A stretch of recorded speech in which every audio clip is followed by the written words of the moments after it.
बीडमध्ये 17 ऑक्टोबरला मंत्री छगन भुजबळांच्या उपस्थितीत ओबीसी महाएल्गार मेळाव्याचं आयोजन करण्यात आलंय।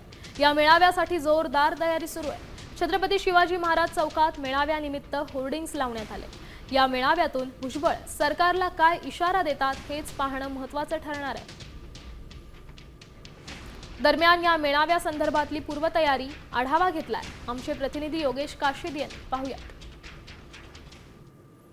मनोज जरांगे पाटील यांच्या मागणीनंतर सरकारने मराठा समाजाला हैदराबाद गॅजेट लागू केलं। या हैदराबाद गॅजेट नंतर मंत्री छगन भुजबळ चांगलेच आक्रमक झाले असून बीडमध्ये महा इशारा सभेचं आयोजन 17 ऑक्टोबर रोजी करण्यात आले। या सभेच्या पार्श्वभूमीवरती बीडच्या छत्रपती शिवाजी महाराज चौकामध्ये मोठमोठे महाएल्गार मेळाव्याचे आणि सभेचे होर्डिंग पाहायला मिळत आहेत।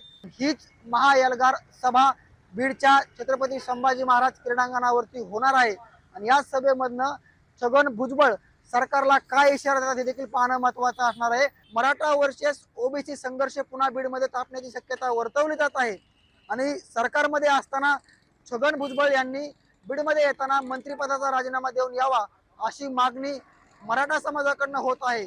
म्हणून बीडमध्ये 17 ऑक्टोबरला कशी परिस्थिती हे देखील पाहणं महत्त्वाचं असणार आहे। जामखेडसाठी योगेश काशीद, बीड।